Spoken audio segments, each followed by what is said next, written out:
Hey Wargamers, welcome back to the channel, Death from Above Wargaming. I'm Aaron, and I am back with some exciting Battlytics action. We've got a few mechs lined up in the hopper. All of these are going to be featured in that juicy new Kickstarter coming out. But today we are going to start with the Starslayer, arguably the poster child of the new Kickstarter. It's that excellent cover art on the new box there, the Starslayer featured front and center.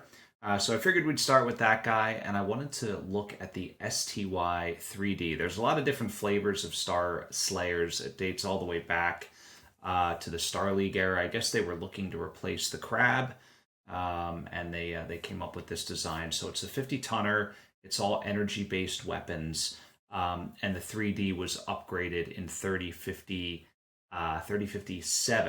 It appeared in TRO 3058, but the actual production date was 3057, and it's got a little bit of extra tech in there. So what are we talking about here? Battle value 1593. It's got a 585 movement profile, so it does have jump capability. Can claim that +3 target mod when running. It also has 12 double heat sinks. It's not quite enough to deal with everything that this thing packs, but it's a good start. It's a good attempt. So it has endosteel, ferrofibrous, 169 pips of armor. That is total 100% coverage, 9.5 tons to be exact. And then on the weaponry side, it has a large laser in the right arm. It features an ERPPC in the right torso, a pair of mediums in the left torso, and then a rear-mounted medium laser in the head. Very interesting. The right arm, which has the large laser, does not have a lower or hand actuator. The opposite arm does have a hand, so you can run up and punch things if you so desire to great effect. But that's the high level of the Starslayer. How will it do in all of our benchmarks? Guys, stick around, stay tuned. Starslayer coming right up.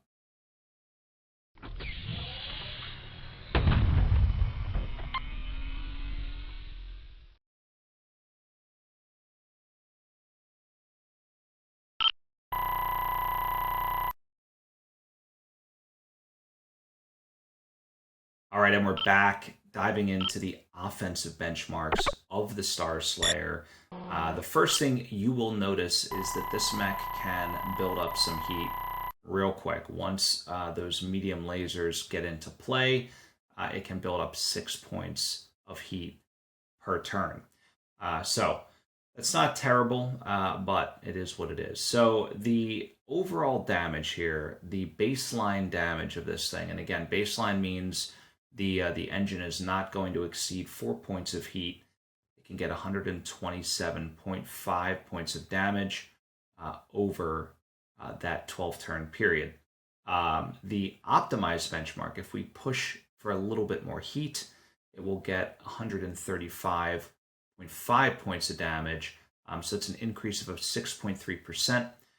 And then if we just hold the trigger down and shoot until we overheat, or almost overheat, we'll get to 102.1 points of damage. So that's a loss of about 35 points of damage. About, give or take, what is that?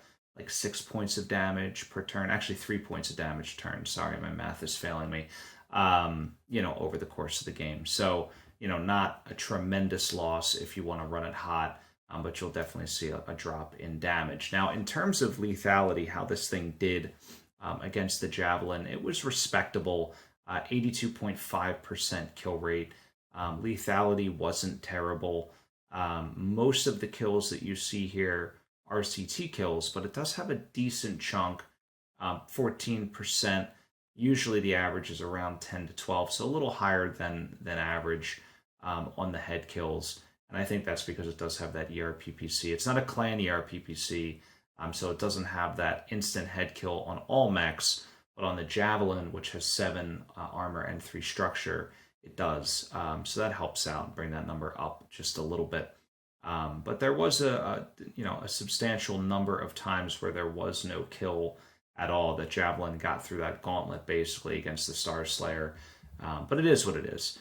overall, I'm not displeased with the performance of this mech at this point. The only thing I will call out, early prediction, I think the battle value is a little bit high. 1600 for the damage that I'm seeing.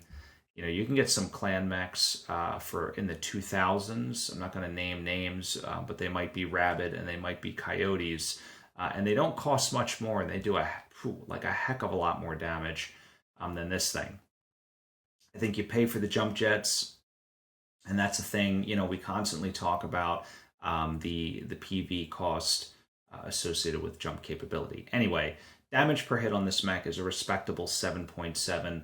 Obviously, the medium laser is pulling that down a little bit, but the PPC, the ER PPCs, and the large laser doing a decent amount there. And then on the critical hit front, nothing to really to speak of. This is not a crit machine. It's got 4 forward-facing beam weapons, so you're not going to get a ton of crits. This is pretty decent for boring holes and things, though, especially in that medium to light category. And then you can get your shotgun mechs, your Kintaros, and whatnot to crit seek. Total time to kill was above average. Average that we look for is about 10 turns. Time to kill here was 10.32, so not that far over. But that's the offensive side of the Starslayer. Let's take a look on the defensive side. So first and foremost, on the defensive front, absolutely love what I see here in terms of armor diagnostic. 100% across the board. There's a little bit shy on the rear torso there, but the frontal torsos are, you know, technically over armored if we consider the standard 75-25 front rear split. But generally, really nice layout here on the armor. And with a mech that is packed with only energy weapons, this thing, survivability-wise, is looking very, very good. 93.9%. That's absolutely fantastic. Most of the time, you'll see here in terms of kills, is CT or head death, so 5.2%. So you have to core this thing out. Engine deaths were 0.9% of the time. You know, and that's probably like, you know, through armor critical, you roll a 12 and get 3 engine hits type of thing. Largely, this thing is going to be very, very difficult to bring down, which does make up, again, for that high battle value because it's reliable. It's going to be on the board.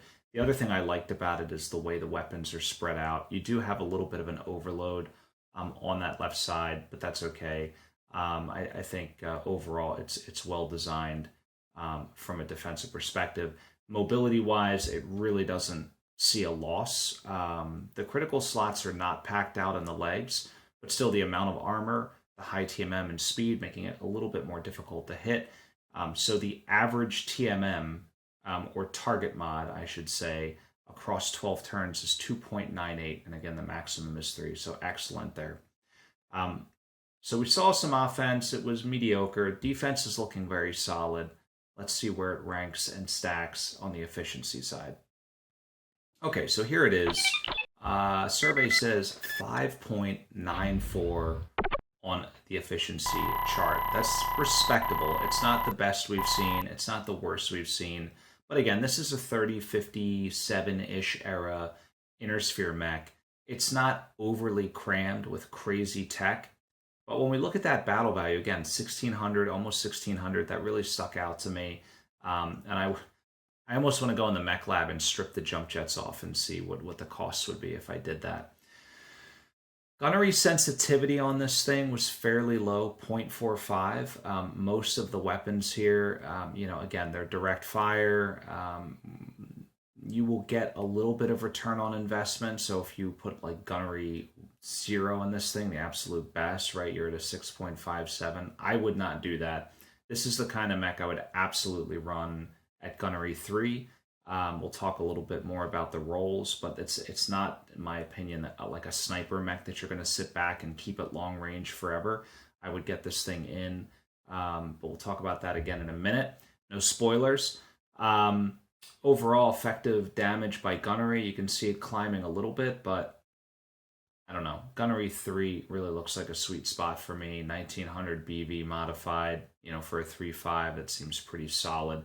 This is like a rank and file type mech for me. Kind of like a Centurion, but one that doesn't explode all the time with a lot more survivability. Of course, the Centurion is like almost half the cost of this thing. So that's a side note, fun fact there. But let's talk about rolls. Why don't we just dive right into that? So 3 rolls that I picked for this thing: Brawler, Cavalry, Skirmisher. I'll start with Skirmisher because that's the weirdest one and probably a little bit of a stretch, but I do think because of the speed, because of the jump jets, if it's the small guy in a bigger lance, right? You know, you've got archers, you've got king crabs, you got, you know, these big things that people want to knock out of the fight. I think the Starslayer can get out on the flank. Again, it runs 8. You know, you can get around the, you know, the opponent's side flank there and just hang it out at about 9 to 12 hexes, and you'll be in pretty good shape. You'll notice at 15 hexes in the threat assessment, you know, that's where the alpha strike potential really ticks up. That's when the large laser comes into play. So you can fire that ERPPC large laser tandem, and you'll be good on heat. You won't have to worry about a thing. You can move. Now, if you jump and fire both, you might have some problems, and you might have to cool off and alternate. But, you know, you can hang out there and you can do pretty well. Once you crest into 9 inches, what I would do is probably stop shooting the large laser and fire the ERPPC and both your mediums, you know, maybe the large and the 2 mediums, you know, depending on your heat, because that ERPPC is ridiculous. 15 heat for 10 damage is not the best trade. But I think it could float there and do some damage. So that's my thoughts on the Skirmisher. Cavalry, Brawler, they're very similar.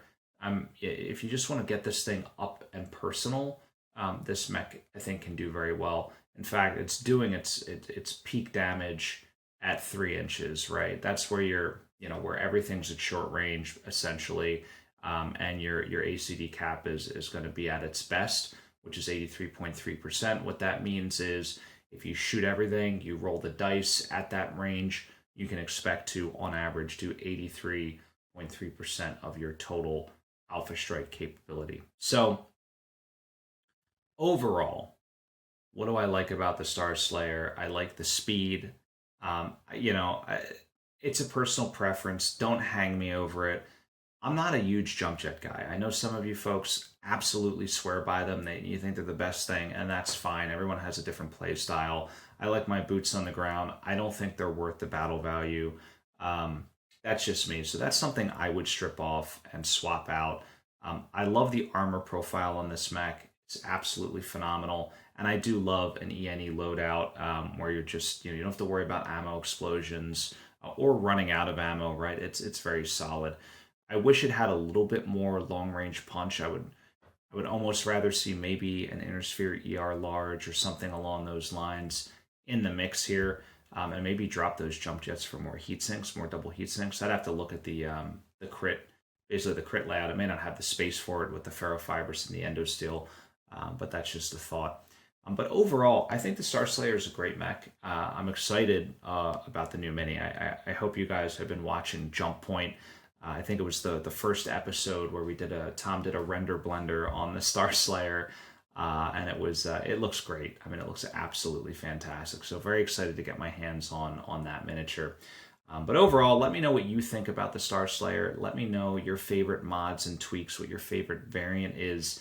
And of course, if you have any great war stories about memorable moments with the Starslayer, definitely leave those in the comments as well. But that said, guys, don't forget to check out Aries Games and Minis. That is your #1 stop for just about everything you need BattleTech related. Whether it's the books, the dice, he's got Felder cases, he's got all of the Catalyst products. Hardware Studios terrain can be bought from Aries direct, so you don't have to worry about printing it yourself. Death Ray, all the good stuff is over there. So definitely check out Aries Games and Minis. And when you're done, don't forget to subscribe. Give us a like. As I mentioned, leave a comment. And if you want to get more involved in the channel, you can head on over to Patreon. And just a little as $1 a month, you can get in on the action. That really helps the channel out. But that said, all done marketing, guys. Thank you so much for watching. And of course, stay tuned. Always great stuff coming from Death from Above Wargaming. Have a good night.